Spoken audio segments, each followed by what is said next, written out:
Welcome to the Jill Champs podcast. I'm your co-host, Mr. AKA Stratt Daddyy, two T's, two Y's.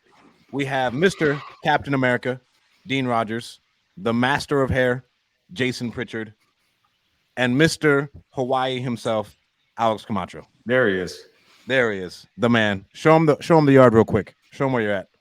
Right here. Well, actually, how do I? Hold on. Yeah, your background's enough of a flex, bro. You don't even need Yeah. you don't need to show it off anymore. Yeah, just that background right there is enough for everybody.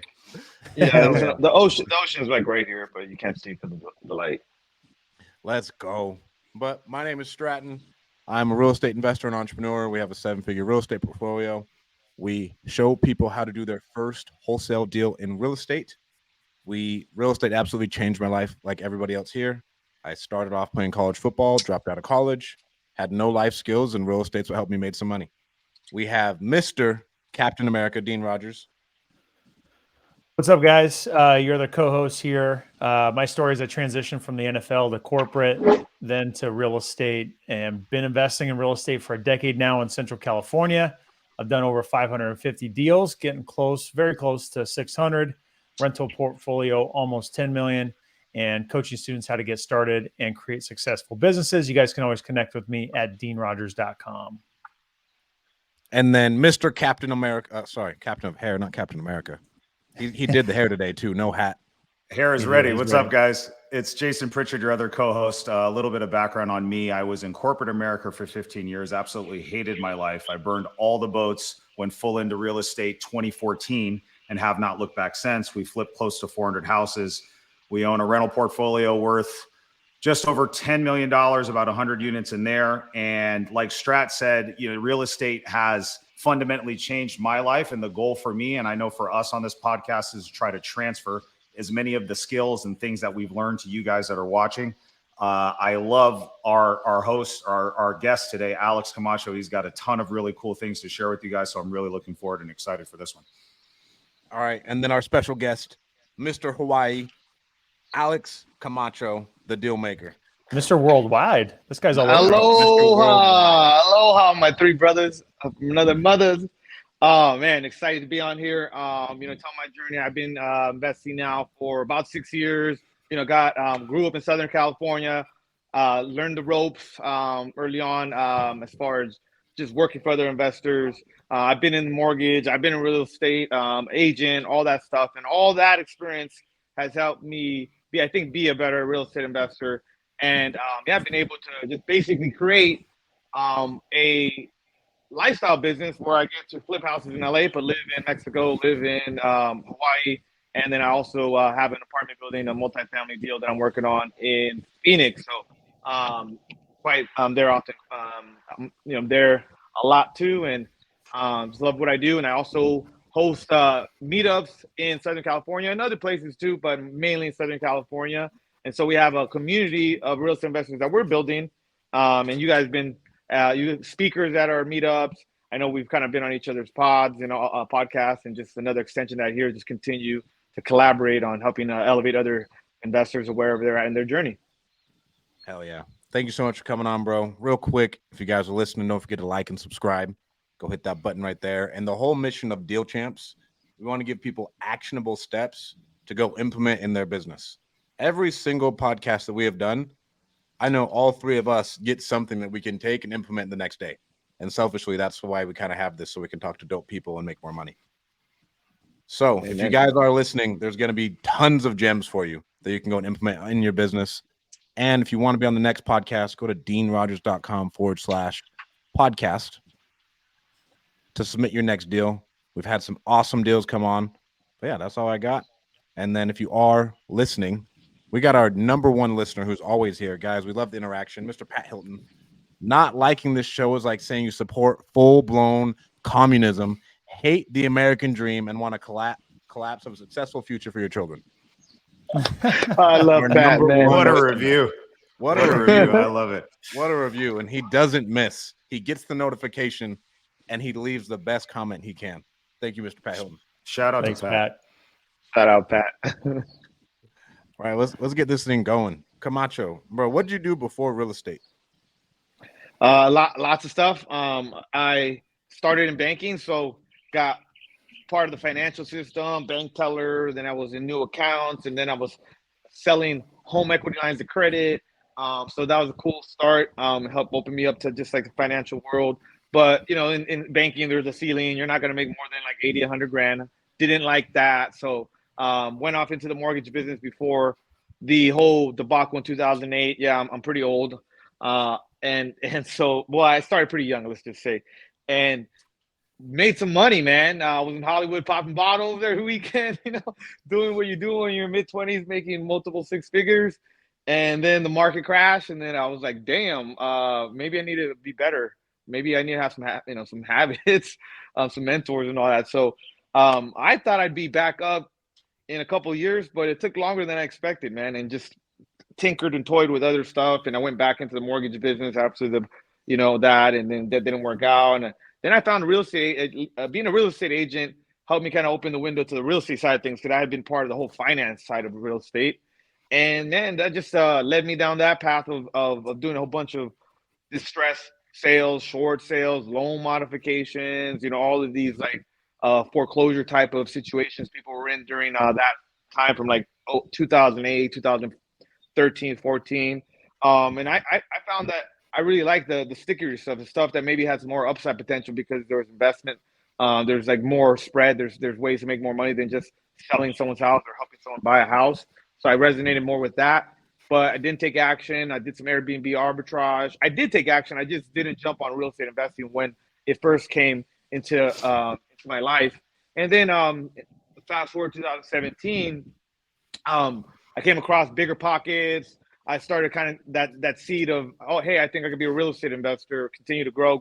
And then I listened to podcasts, and I essentially just went and got a job working for other investors for a couple of years. And that was my beginning, man, 2017 to the middle of 2019, just grinding hard, man, getting single family houses in Southern California under contract for flip deals for multiple investors, and just as acquisitions agent or somebody that's getting deals, and learned a lot during that time. I did about 60 deals that helped me save some money, learn the business, and then for the majority of the last 4 years, I've been kind of flipping on my own and kind of going down my own journey. That's pretty much kind of my story. Yeah.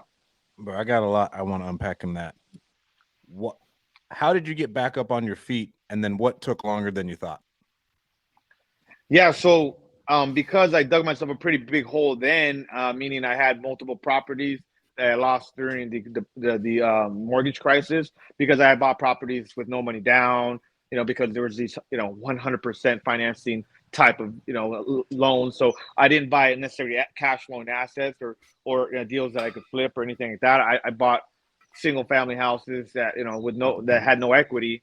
So once I lost it all, I had to kind of dig myself out of that hole of being in debt. So it wasn't easy to make money after the recession, because a lot of people don't know this, that weren't part of that. But if you were in the mortgage business and then you try to go get a job after the whole debacle, you were discriminated against. People didn't want to give you a job because they're like, dude, you're a part of this whole mess that we're in. So it was really hard to even find a decent job, even though I had skills. I had been in sales. I had done a lot. I had been in corporate, but I also had been on my own. So I think that was the hard part. Just like, hey, I couldn't really secure a good income, even though I felt like I had some value to give good companies. And then so that took a long stretch where it was just like not a lot of income coming in, still in a lot of debt. So that took a good part of like 3 to 4 years to kind of climb my way out of that. And then I thought I'd find something to be more lucrative and get back to this income and or opportunity level of multiple six figures a year. Because in Southern California, if you're not making $150,000 a year, even back then, like it's not. I mean, you're probably just better off living somewhere else because it's it's an expensive market. And yeah, that just took much longer than expected, but I never gave up. And that's, I think, the point. It's like, hey, I knew that eventually that I would break ground, or I'd find something that I could kind of come back up and make a lot of money and get back to where I feel like I can, I'm worth and those levels. And yeah, that's what took forever. One thing I heard you say, dude, that I thought stood out to me, which I think is insightful for people that are especially now trying to get started, was that you worked with somebody else and you did, I think you said 60 deals right now, just learning the ropes in somebody else's business before you branched out. Talk to us about that, man, because I think sometimes pride can get in our way, or people have the expectation that I just need to come and do a one-man army. Why did you think maybe going and working with somebody else to kind of learn the business was the right move for you at that time? Yeah, great question. I think we all have this journey in real estate investing, and it starts somewhere and then it continues on. But my beginning was, since I didn't really have a lot of money to pay like a coach or enroll some type of education program, because although I had experience in related fields, real estate investment is, as we all know here in this room, it's much different. And there's a lot of nuances to it. There's a lot of different strategies. Every market's different.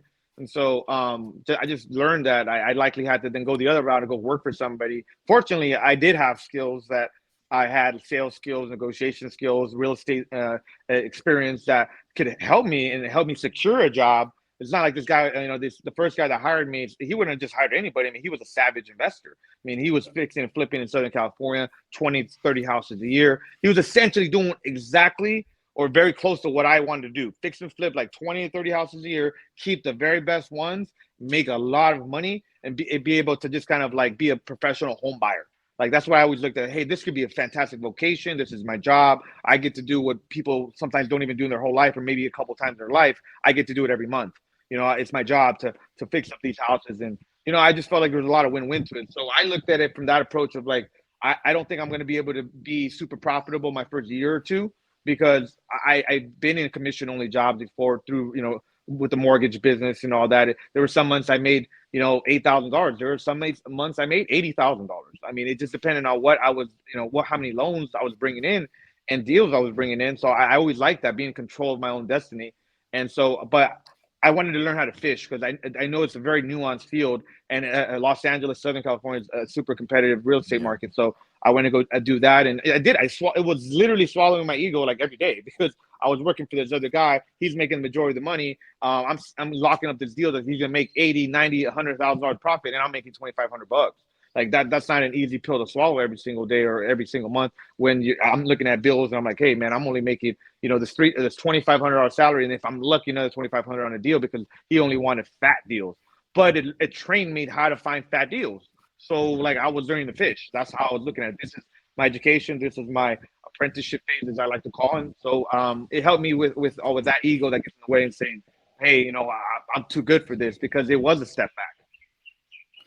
Yeah, that was the same love thing that, for dude. me And too. That's such a huge part of what most people aren't willing to do, right? And what you did was you basically got a free mentorship that you actually got paid for, and were learning the ropes, got your feet wet, and got to see how someone operated and did it at a high level.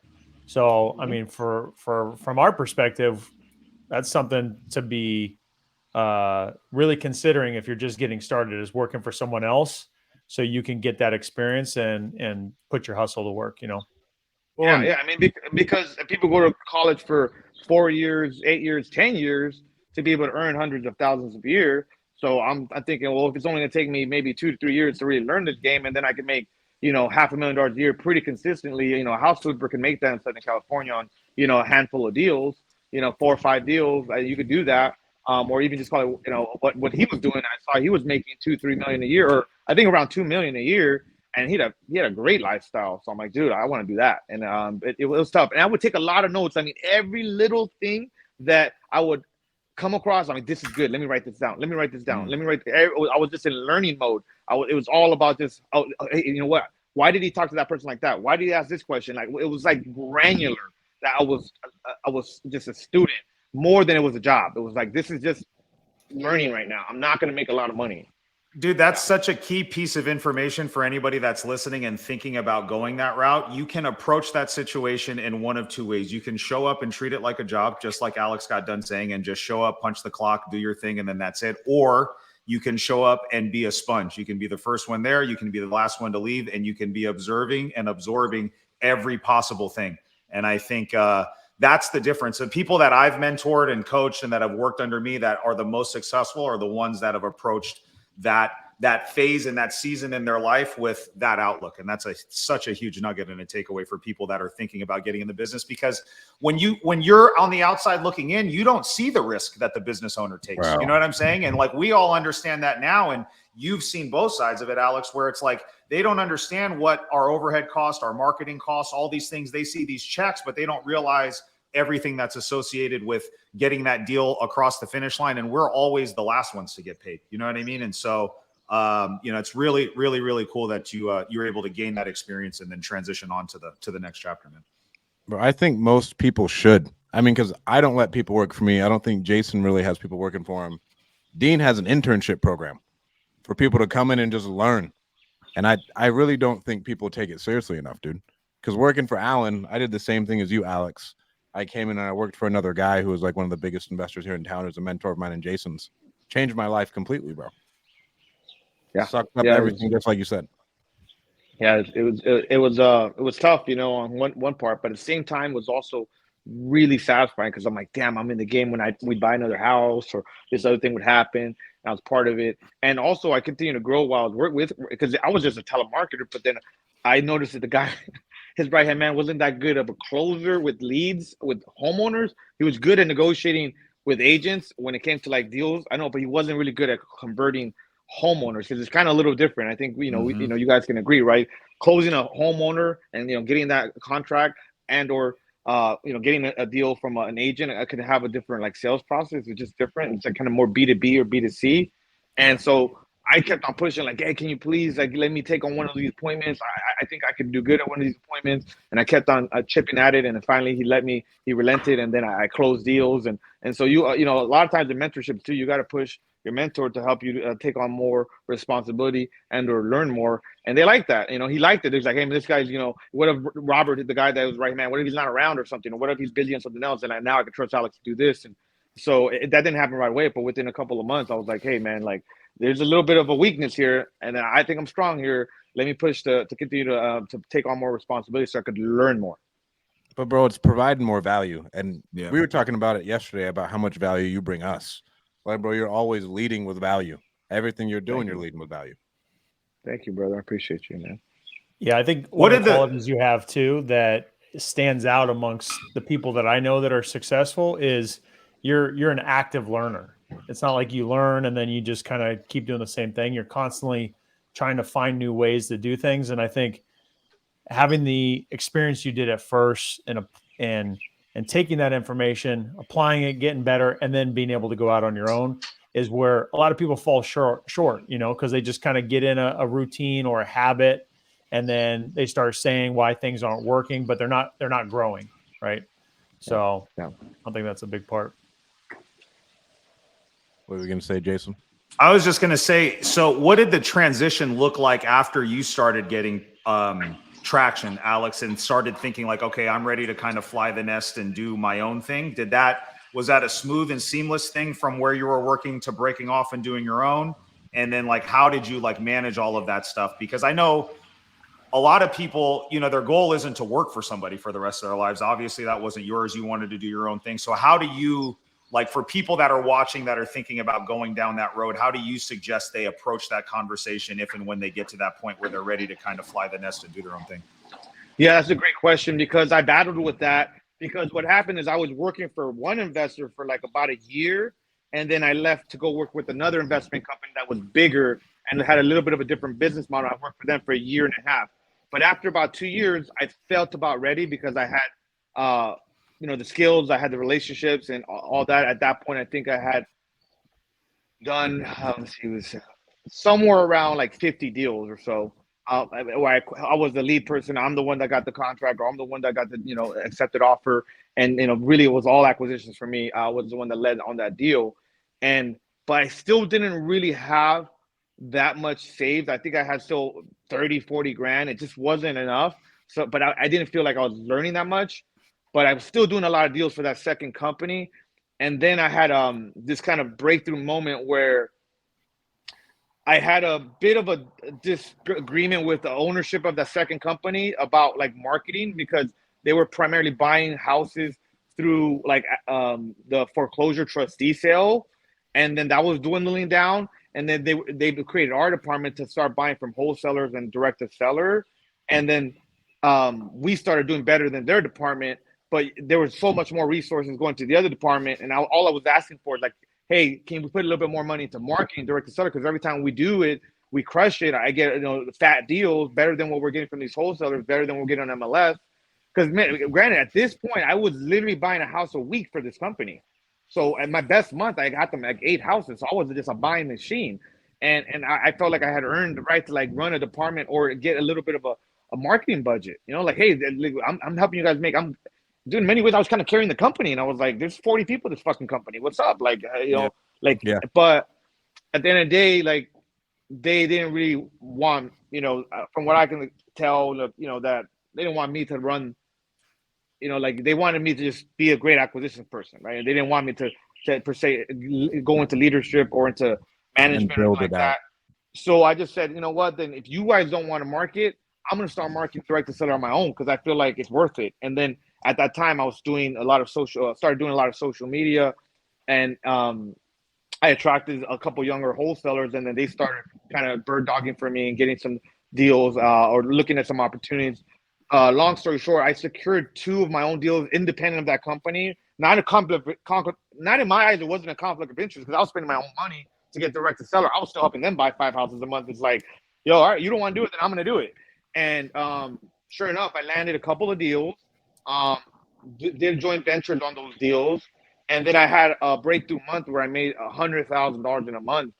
And then that got me to that point where it's like, all right, cool. Well, you know what? Now I have 140 and some change, and I have more deals closing with this other company. Like, all right, this is kind of my time to move on because like I've proven I could do it on my own, and like I have the skills and I have the money. And so that's what led me to leave in the middle of that about 2.5 year mark. I left on good terms, and then went off and started doing my own thing, and took a little bit of time off, came to Hawaii. That's how I got exposed to Hawaii around that time. Yeah, middle of 2019 is when I kind of just took off and then began to go on my own. How did you transition smoothly without burning bridges? Because I think a lot of people fuck this up. Yeah, I was straightforward. I told them, hey, I think that my learning is done here. I appreciate the opportunity. I think I even kind of wept a little bit at the exit interview just because I was just like, like, hey, these people like I fucking made it. Like I got money now. I got the skills. Like I paid my dues. It's 2.5 years. Like nobody gave me nothing. Like I earned every single thing here that I got. And so thank you, but I gotta go. Like thank you very much. And that was it. Like I just sat with all 3 owners, everybody that I appreciate and respect in the company. There was like a good 20 people there, and I just told everybody, hey, it's time for me to move on. Because everybody wasn't surprised though, because they knew like, damn, this guy's either gonna go off on his own or he's gonna rise in the ranks here because I worked so hard and I would be working on the weekends and I just put in more work than everybody else. So they weren't surprised, like, okay, this guy's ready to go now. So they were understanding, and they just wanted us to kind of wind down whatever deals we still had in escrow, and they paid me everything they owed me. I mean, I still got checks for like 2-3 months after leaving because I didn't get paid until they flipped the house. Hell yeah, bro. That's fire. Yeah.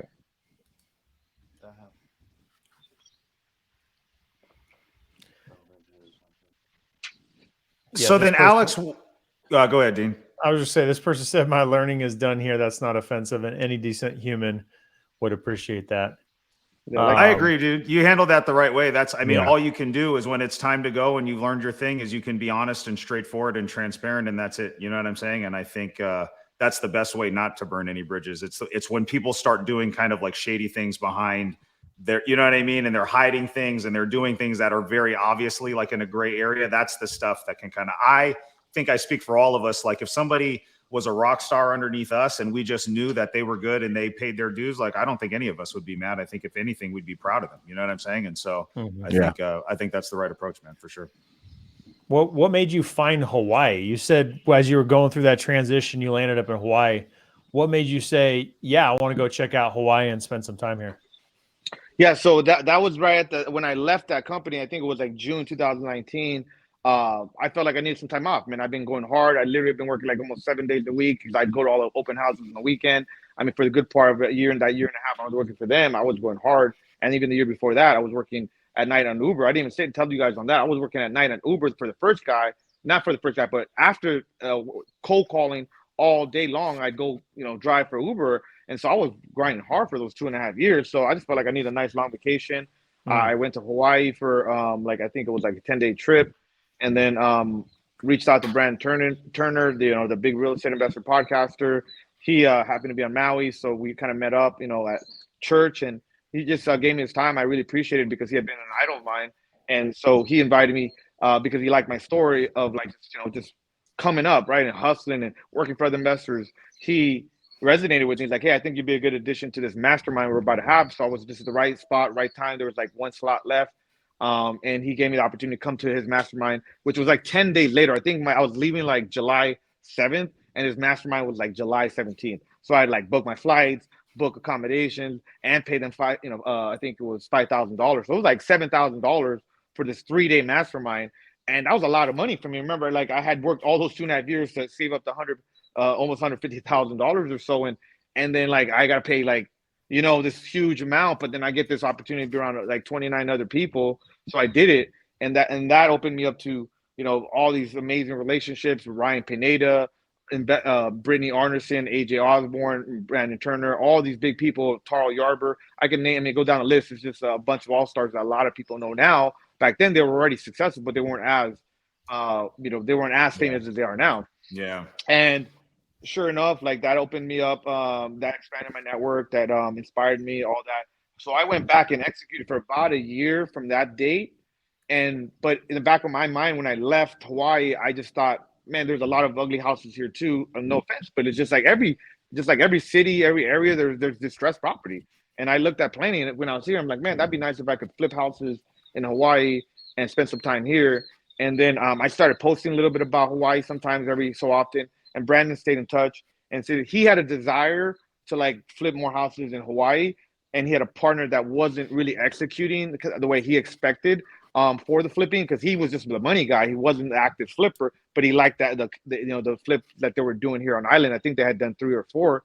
And so he reached out to me. He was like, hey man, I know you're a beast in acquisitions. You love Hawaii. You don't have kids, and you're single. So why don't you come and move to Hawaii and do some deals here? It was the middle of the pandemic when that happened though. So we had the pandemic hit like March in 2020. He approached me like August or something 2020, and I moved in November 2020 to Hawaii. Because I was like already like, I was already doing well flipping like multiple houses. I was making multiple 6 figures, and I had some money kind of from this house, my primary residence I sold. I made over 100,000 profit on that too. So I had some money. Plus I had money coming from the flips that were doing well, because the flips were performing well during the pandemic. Pandemic did really well for us. I know maybe you guys were, buying during that time. Nobody expected it, but it values skyrocketed. So I knew I was going to be making this money. Plus, I was going to be getting this mentorship. And so it was kind of like, in many ways, a no-brainer. Like, hey, I get to work with my idol, and then at the same time, I get to be in paradise. And then, like, LA was just depressing because it was locked down. Yeah. So was Hawaii, but I'd rather be in Hawaii locked down than LA. So all those things kind of just came together at that time. And then I moved and so just started working on remote flipping. And I got a lot of advice from Brandon about how to just focus on building the company, the systems and processes and people before I started to actively try to do any deals in Hawaii. And I followed his direction on that. Something that's super interesting there that I don't know if everybody caught, I definitely did, is you went to this one event and it totally shifted so many different things. Like your trajectory was already headed up, but I bet you that event took you to another level just because of those relationships. And that's what's so cool about those events. Like you're paying to play, like you're paying to show up and meet people and get and give value. And by meeting these people that were already successful, put you on another level of relationship with them. And I mean, I continue to see it when I watch you on social media. Like you're continuing to go to these different events. You're putting events on now. And a lot of that sounds like it kind of like started there, Yeah, absolutely. That's a great point. We could talk briefly about that too. That, like you said, I already felt like I was going in a positive direction because of what the dues I had paid, and had some flips already going, and it's not like I had an awful life in LA. Everything was pretty solid. It's just a pandemic.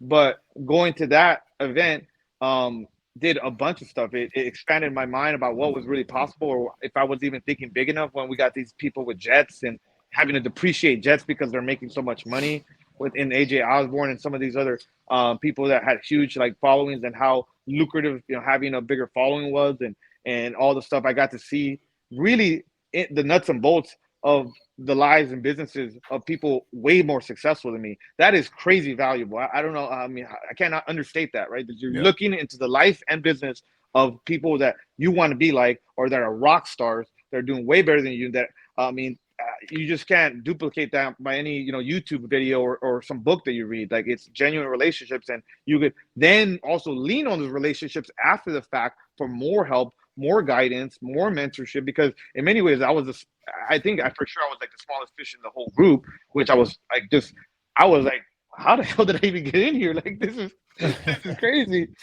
How did I get in this room? But my buddy Mike here in Maui says that I'm the king of like walking through doors that are barely open. Like, I don't know how you feel. He's like, bro, you're just like the best at that. I'm like, that's right, baby. I find my way in. I just creep in, like, so yeah. So get in rooms like that, and I guarantee you it changed the trajectory of your life. It did for me, for sure. What's the scoop on the Maui house, bro? I've been fortunate enough. I know you had an event there recently. I was fortunate enough to come and help contribute, and then also spend some time with the people that are there. It's amazing property.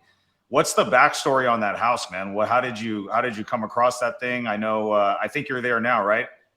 Yeah, so I'm here in Maui now. We are meeting with some other social media people here. We're gonna make this thing like an influencer house, like they do in Hollywood Hills.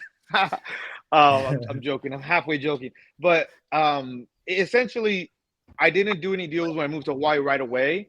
But then once I did, somebody that came to me that wanted to do deals here in Maui, wanted my mentorship and all that, and then he just hounded me, man, for weeks, and actually a couple months.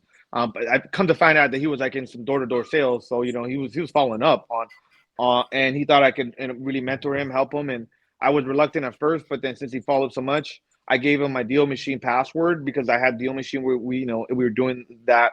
It's an application where you could upload, addresses of properties that are distressed and then market to them. So I gave him my password. I told him I'm going to go to LA for a couple of weeks to handle some of the stuff I got going on there. If you're going to get me 500 addresses here in Maui and you're really dead set on this, I'm not marketing and doing deals in Maui, I will market to those 500 addresses, but you got to go get them. And so I gave him the keys to my truck and gave him, some gas money, and was like, yo, like, let me know what's up. And then sure enough, every single day that I was in LA, I was seeing notifications on my phone of, 86 properties being uploaded, 26 properties, 113. I'm like, oh, this guy's working. And he uploaded 700 addresses. We started sending some postcards to it. Remember, this is during pandemic. So there was a lot of, landlords that were having challenges with some of the properties that they had, in different states, and this particular owner had a couple properties that he had problems getting rent from, or just low rents from, and he just didn't anticipate him coming out to Hawaii that much anymore. He would stay on the property. Oddly enough, he would stay on the balcony with like this net. He had like a bed in the lanai. So he had such a good relationship with the tenants because he was charging so low in rent that he would come and stay whenever he wanted, like on the lanai with a bed that was covered with nets because of the mosquitoes. Or the bug, and he just was like, I'm not going to get out there no more. But I mean, I can go into granular detail, but man, this was a savvy seller. He ended up getting a savvy attorney. But I was able to negotiate a great deal where we negotiated seller financing, and there was 3 tenants. So it's a big property, 3,500 square feet on a 30,000 square foot lot with an ocean view. So I knew it had tremendous potential. Just kind of a funny side story on it. The top floor tenants were actually, he was a nudist. So, I mean, I can't make this shit up, man. Like, I would come over to negotiate like some type of relocation cash for keys with this tenant. This guy's like butt naked, old French dude, bro. I'm like, bro, can you put a shirt on? Like, dude, I was like, this is crazy. He let the whole property overgrow because he wanted more privacy, but it also obstructed half of this incredible ocean view. So right away, I noticed like, man, there's tremendous value by improving this view. But man, it was just funny negotiation. He'd walk around and I'm just like, can you put a shirt on? He put a shirt on, and then we sit down. But I'm still thinking like, man, this guy's naked right here. And so like, this guy's trying to psych me out or what? This guy's a good negotiator, man. But yeah, so it just took all my skill sets from all the deals previous to be able to acquire this property, from the tenant negotiation, from finding a joint venture partner, from negotiating from with a savvy direct seller and his attorney, from having to rehab on a very remote island that's hard. So I had to fire multiple contractors and get creative, and then fly in a crew. I mean, it was just so many new things that happened. 16 months of this thing tied up a good part of my bandwidth. But then we were able to pull off the burr, and then essentially have very little money in and capture over $1 million in equity and a magical property. So it worked out, but it was difficult for sure. What a story, dude. I've negotiated a lot of cash for keys in my life, never with a nudist tenant before. So that's definitely a first for me. That's hilarious, man. Yeah, bro. It was funny, man. And where's this other So what? beach house? Go ahead, Jason. No, go. Yeah, I know. I was just about to say, I seen you posting about another one that looks like right on the water, right? Is that in Maui too, or is that in a different part of the island? That's in the island of Oahu. So that's on the west side. So I got that deal through networking, finding it through somebody that and the events that I host. But I knew him before that. He just would come to my events. He was a very successful investor, and he locked up a deal where the seller had a property in California and they had a property in Hawaii that was distressed. And he took down the California property, but he wholesaled me the Hawaii property. It was a real fixer-upper. I mean, this thing was one of the worst properties I've worked on, but it's literally on the water and has a pool. We just finished it up. I'm going to fly over there. Actually, right as soon as I'm done with this podcast, I'm flying over just to finish the landscaping. We're going to make it a real tropical oasis. So, yeah, I bought that property for $440, put in about $250,000, man. So we're into this thing, close to $700,000. It appraised at $750, but it's worth about $850. It just kind of appraisal came in low because the area is kind of rough. But this thing could be worth $1 million in no time, and this whole area is transforming. And we're also gonna keep that one long term because I believe in. That island, the pace of the island, I like it because there's the Honolulu. There's more to do. There's more. I think economic opportunities. I have more friends there. There's more activities. There's some nightlife there compared to Maui where there's none. So every island's different, man. It's such a magical place, and it really calls to my adventurous spirit. So I think that's what, everybody loves Hawaii, or most people, right? You come here, the weather, the vibe, the beauty, the nature, as far as like being able to be in the water and all that. And I'm a big swimmer and kind of free diver. But I think that's part of it. Just like for me, lifestyle and having a lifestyle that I don't really feel I need a vacation from is part of what my goals are. But that's what real estate does for me. I'm not like all dead set on a certain net worth limit or a certain cash flow. I want a amazing lifestyle right now, like and every day. So that's my goal. That's awesome. Yeah, so that's one of the things that I really like about you is your approach to the business. You know what I'm saying? And I think a lot of people get caught up in deals and money and this type of stuff. And I think there's a way that we can balance enjoying the ride along the way instead of just waiting till we get to some destination at the end, right? And always being the destination being the end thing. I've always liked that about you, man, is that you make it a priority to enjoy the journey too, man. And so I think that's something that a lot of people can pick up because we don't just have to grind and put our head down for 10 years and then just wait for some magical end goal. Cause you know what's going to happen when you hit that goal, you're just going to want something else, dude. You know what I'm Absolutely saying? And that's kind of what I've learned. Every single time I've set a goal and we passed it, it's like, shit, that was way easier than I thought it was going to be. Let's go. And, we might as well enjoy our ride while we're going after it. Yeah, and then I want to say something about that too. Obviously, the way I get to enjoy my life is the quality and the experiences are higher end or they're nicer and all that now. But back when I was first starting, I would go to Catalina Island and camping for the weekend with my ex-girlfriend. It was a couple $100. It wasn't even that expensive. Or I go on this little budget cruise with my parents or something like that. So it wasn't like I was dropping crazy amount of money, but I've always felt like I had the need to at least inject some type of fun and some type of adventure in my life. Otherwise, I just get burnt out, and then I don't really want to work hard because I'm just doing it for what I mean. I could get a heart attack tomorrow, or get hit by a bus tomorrow, and then I haven't really enjoyed this last 5 months because I've been grinding so hard. So I don't really resonate with that anymore. I once did, I did all that, but yeah. My question is, when did you figure that out about yourself? Because you're a little bit older, so I feel like you're very self-aware. Yeah, great point. So that I'd say that's been about probably about a decade now that I've kind of really known. Like I'm into hiking, I'm into like being in the water, like I'm into like certain things that have nothing to do with making money. because if I only focus on making money, sometimes I'm not making a lot of money. Sometimes I am. So it's like I want those adventures to be around no matter what. But I think it's really excelled, or it's really I've expanded on it a lot more in the last 5 years since I started in the real estate investing. Like, hey, I'm doing this because I want to create a life that I don't really feel like I really need to take a vacation from, and that like I could just kind of bring people along for the ride. Because like even this big house here in Maui, like I love it, but like I love having groups of people here, friends here, events here because it's a big house and I don't really need this much house. So right now I have like people that are my guests here that have a lot of social media followers, but we're having a good time. I spent 2-3 hours hanging on the lanai with Brandon Turner and my other friends last night, and all we did was order Uber Eats. We didn't spend any money, but like the conversations that we had were crazy valuable. And I know you guys experience the same thing when you have other friends where you could host in these amazing locations or be around other people that you can learn from. It doesn't always translate to like spending boatloads of money. Like a lot of the gold you get from being around other high level people isn't. Yes, of course. Sometimes these masterminds that we spend a lot of money. We just gave an example right now, but then it's like these relationships that you can grow that they're kind of like I read this book called I think it's The Power of Habit, and it discussed these keystone habits, or that was the term, and it just meant that a habit that can affect so much more of your life. So like for example, exercise, that's a keystone habit. If you exercise regularly, that affects a lot. You're probably going to eat a little bit better.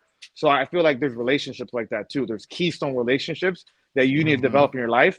I would say our relationships are a keystone relationship because I don't talk to you guys every day, but believe me, if I need you guys or you need me, you're going to call me. I'm going to lean on you, vice versa. And these are, relationships that you need to be fostering that, if Stratt calls me for anything, Jason calls for anything, like I'm going to do everything possible to get you what you want because I know you guys are if I ever need anything, it's going to be reciprocated.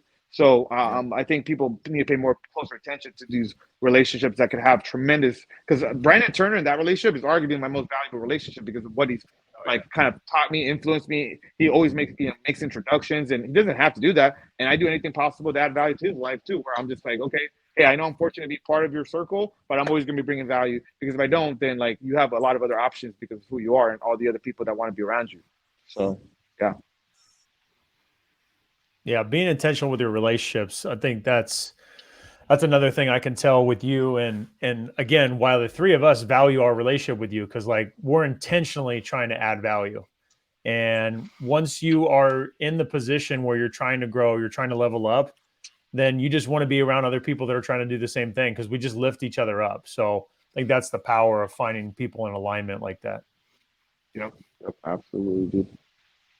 So, dude, I called you Mr. Worldwide when we started because we talked about you being in LA, doing projects there. We talked about you now doing projects in Hawaii and spending a lot of your time there. We also mentioned just briefly spending time in Mexico. So I think that's one of the most interesting things about you that we all look at and are probably like admiring a little bit. Like, man, that's really cool that you've been able to make this work where you're spending time in 3 different main locations.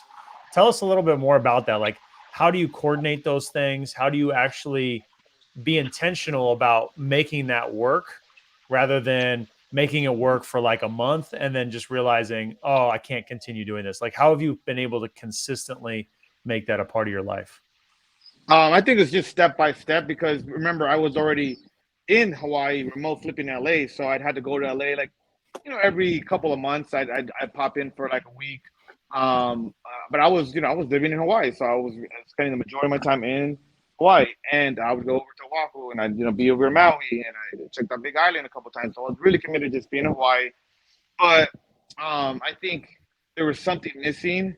I think one of it was just kind of like you're kind of on an island, and sometimes you miss the city, sometimes you miss other things they maybe want to do, and flights. There was a couple of factors. I mean, flights were really cheap too because nobody was flying because of COVID. So there was a lot of like these little kind of factors, and then I'm just gonna keep it 100, and I'm gonna keep it straight. Like I didn't really see the same amount of opportunities in my single life in Hawaii.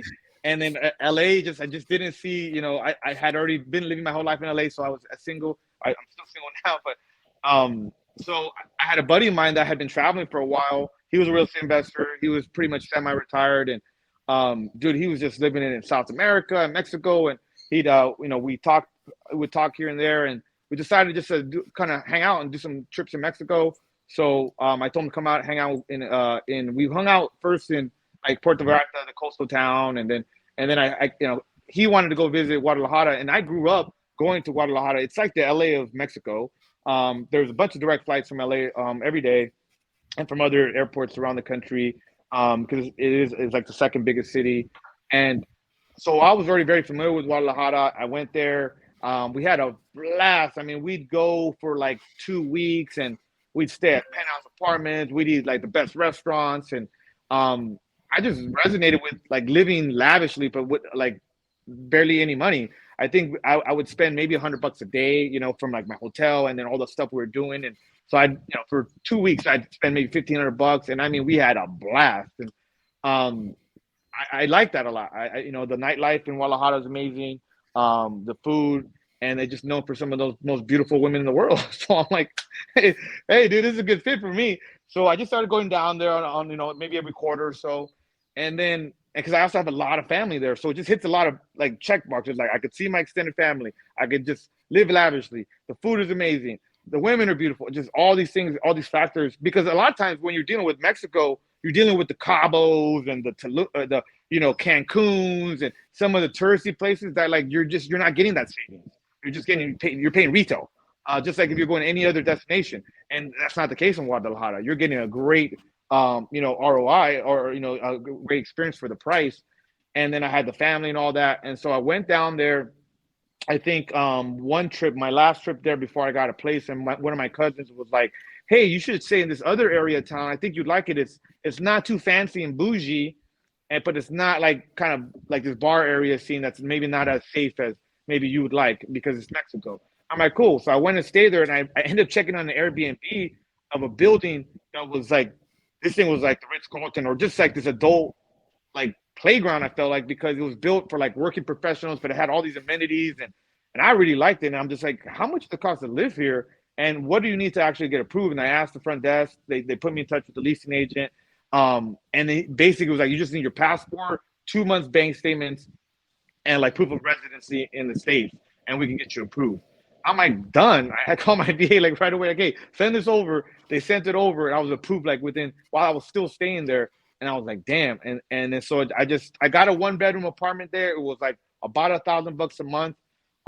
Family helped me furnish it, and I just started like living both, where I would basically just go to LA for like a week or so, and then I'd be in Hawaii for 3 weeks or so, and then I come back to LA, and then I go to Mexico. So I was just kind of living in all 3 locations, but they're just kind of different. Where Hawaii, like I have to be up earlier. I don't like that very much, but then I get the rest of my day to go do stuff at the beach and all that. And then Mexico, I'm 2 hours ahead of LA, so I get a robust morning. And so just being able to change and to be like, hey, I still need to get the work done. I want to be in both places, Hawaii and Mexico, but I'm not going to be able to do it if I'm not able to get the same work done that I need, the same output, right? So it's like I force myself to get the same output or more, but it also forced me to create more systems, more processes, and all that along the way, where I rarely book flights. I rarely even I get my boarding passes submitted to me. I have TSA pre-check and global reentry, so it takes me minutes to go into check-in. I have my little systems and processes. I only fly like on the weekends on, say, for example, non-working hours or red-eye flights. So I used to doing that. So all these little things kind of compounded to be able to say, okay, I'm going to be here for 2 weeks. I'm going to be very productive. And then I'm proud that I have a network in business. So you guys saw it or actually Jason, you saw it when you came here. Like I have friends, I have a network here in Maui. It's not just like I just own property here. I have a network, and same thing with LA and same thing with Guadalajara. They're all a little bit different, but I can't say it's been, all that easy, but each place is a little bit different. And so I think there's no city that, and let's be real here. Like a lot of wealthy people have multiple houses. So it's extension of that too. I'm like, how do I live like wealthy people but not spend wealthy people's money? Like this place is costing me $10,000 a year, but it's amazing, right? And then I end up getting the upgraded level because I was so happy with the time I was down there that I just got the bigger penthouse, and now I get to host people and that's only like 20 something hundred a month. And I do Airbnb arbitrage, so then I am not paying the full retail price. I'm only paying a small fraction because I'm renting it out when I'm not there. So it's like just having this luxury kind of like there whenever I want it, but then it doesn't cost me more than, say $5,000, $7,000 a year for me to have this incredible penthouse apartment in Mexico that I can go to whenever I want, or host people that want to go. And since a lot of my demographic is actually Latino in Southern California, I actually rent out a lot to my followers, and then I give it as a gift sometimes to like my wholesalers, give me good deals. So I kind of, barter my real estate a little bit too. Bro, how are you managing your routine and your energy? Me and Dean were talking about this because I just got back from traveling for like a month and a half and working, and it was so hard to like get my routine dialed because I'd be in this one place, then something else, and I'd be up late and like all this stuff. Bro, it was so hard to like keep the routine dialed and then manage my energy the right way, especially when like you're flipping time zones. You are fucking Superman. I'm just used to it now. It's been like almost 3 years that I'm doing it. And like I said, it just helps to have the network, help the people. A lot of times I'm, meeting up with, I take, like I said, if I'm on a red-eye flight, for example, I'm leaving Sunday. I'm leaving Sunday on a red-eye flight from Maui direct to Phoenix. I don't do layovers like ever. And so I know that I might be trashed on Monday morning, but I'm going to get there at Phoenix at 5 a.m.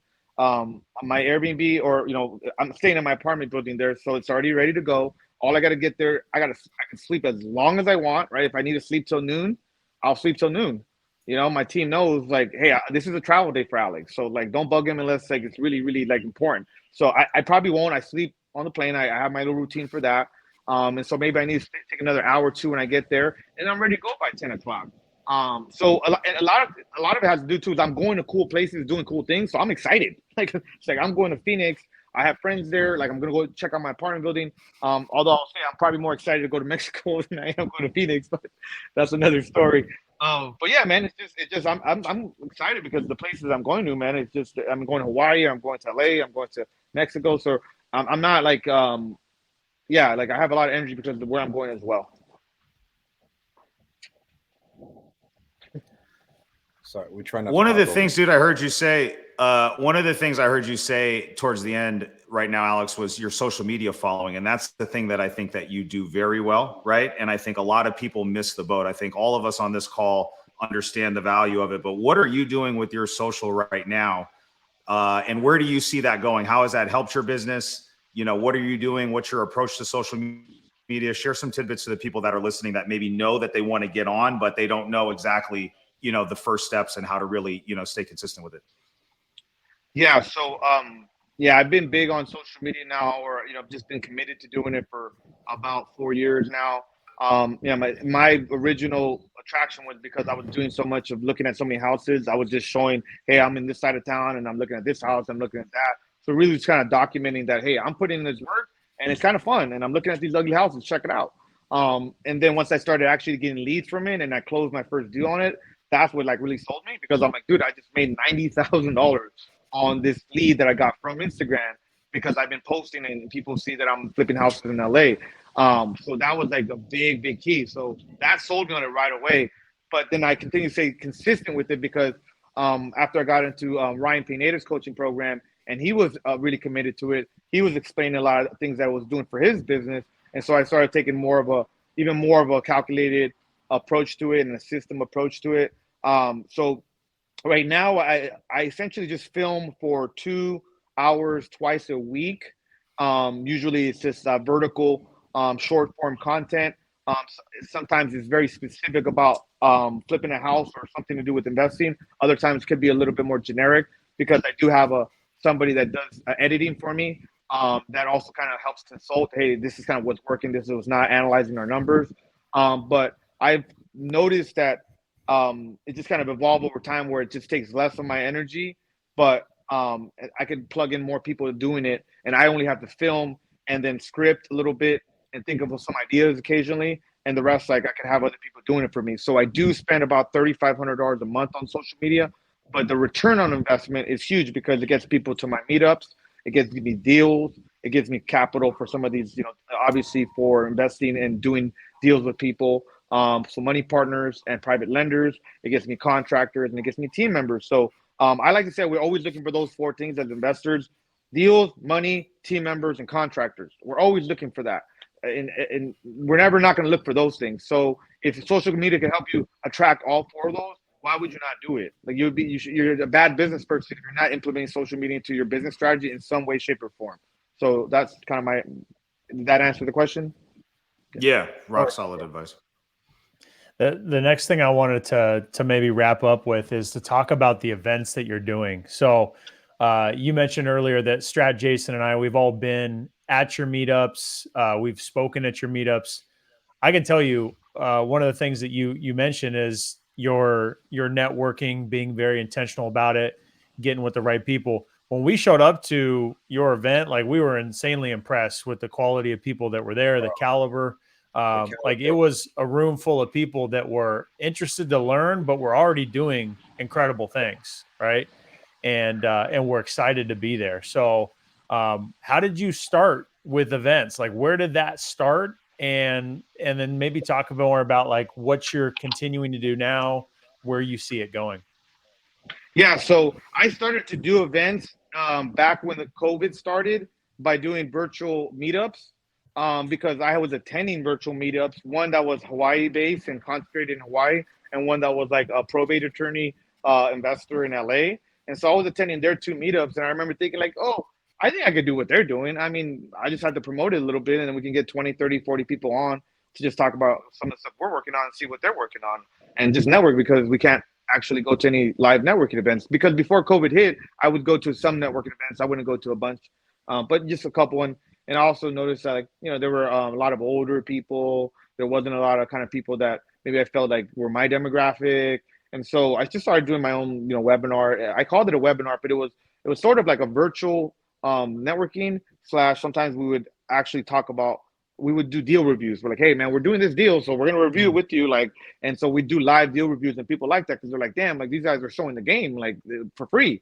And we were already doing the deal, so I was like, hey, at first it took a lot of team bandwidth to do it, but then we got it where it was on a system where we were only having to do the 1 hour webinar or, you know, meetup every week, and then we were doing like 1 hour of preps. So it really didn't take that much time anymore, but it made a huge impact because we were getting some deal flow from it. I'd get new followers from it, and we kind of really enjoyed it. So my old partner and I, Will, we literally did like 100 webinars straight, like over the 2 years. And during that time, COVID, because it was just that consistency, right? Like no one else is going to do it this much. And so we were doing it every single week. But once we got to 100, I was just like, all right, cool. We interviewed some great people, Ryan Pineda, Pace Morby, all these people. And so that weekly thing turned into, we're like, hey, I don't want to do it weekly anymore. It's just too much commitment because I'd have to always be available Wednesday at this time. And I just didn't like that anymore. Because remember, I was traveling full time the entire time. So I'd be in Mexico, I'd be in Hawaii. And that was part of the impressive part too, right? Where people were like, damn, like, this guy's in a different place every week. How is this possible? But I just wanted it, and we did it, and that was our commitment to our community that we were going to do it every single week. And so once it got towards like 80s, 70s, and 80s, you know, shows, we were like, okay, let's just cut it off at 100. Let's do a podcast. And then things started open up in you know, the city of LA.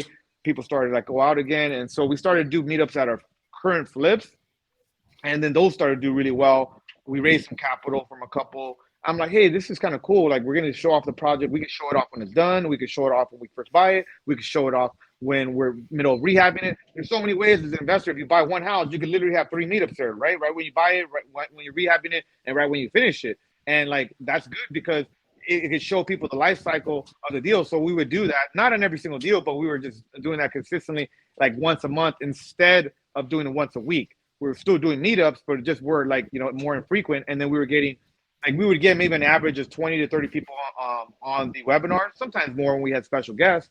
But then at the meetups, we would have 30, 40 people in person, and I get to shake hands, look people in the eyes, belly to belly, and build some relationships. And that's why we raised a little bit of capital. And I was like, oh man, this is kind of good. And then we bought a deal from one of them. I'm like, man, we're buying deals. So it's really a lot of what I do too, is like, if this is working, we have to duplicate it. We have to do more of it. And for us, you know, I know a lot of people are doing like direct to seller marketing, and they're beasts in wholesaling. My organization and then my company and my deal flow has just been a little bit different, more on networking more on the events, more on social media, and so we've just kind of doubled down on that. And then it just kept on ballooning, where we're like, man. Then I just set as a goal, I'm like, man, I'm gonna throw the biggest free real estate investor meetup ever. Like it just because it got so big where we're like, dude, we had like 150 people at one. I'm like, what if we try to shoot for like 300? Like I've never seen this. Like because I went to so many meetups and virtual meetups and that I never seen over like 100 or over 200. And so I'm like, dude, let's go for 300. 300 cheeks in the seats. Like we're gonna have the biggest free real estate investor meetup, and that's not the one you guys spoke at. It's the one that Ryan spoke at before the one that you guys spoke at, because that one was paid. But yeah, we pulled it off. We had a DJ, we had free drinks, we had free food. The sponsors paid for everything. We literally collected like I think 10,000 in like sponsorship, and the event cost us like 12 grand. So it only cost me 2 grand to throw like the most epic, real estate investor meetup like that I've ever been to. And I know that sounds like kind of like in my own self promotion, but I've yet to see anybody throw one that big for free, that cool. So that's kind of how it just continued to balloon. And now we just do it every month, and it's usually about 100 people, and we change locations. Yeah, that's awesome. I think once you realize what's so funny about what you said is it's very much in parallel with my experience and what I did when everything shut down. I had just got done doing my very first meetup in February of 2020, and we had 100 people show up. It was like, dude, this is amazing. This is exactly what we wanted. And then I was forced to go to social media. So you and I have like a parallel story there. We won't tell my story, but that's amazing, man. I mean, that's the power of social media and tying it into then turning it into the in-person events and seeing the power of that. Because there is something different when you have the in-person events. There's an energy that's transferred between the two of you and whatever that conversation is. And look, if you're vibing with somebody, that you get charged up differently than if you're on the phone. There's just a different level of energy. And I always feel that when I'm around you, like I get energized being around you because of your excitement, because of your passion.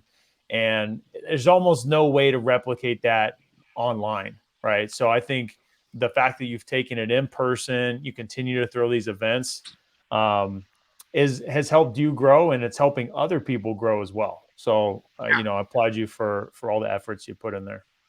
Thank you, guys. And the ones I just saw in Maui, Hawaii, and in Oahu, Maui were epic, man. And it was about 60 in one, and about each one was about 60 people.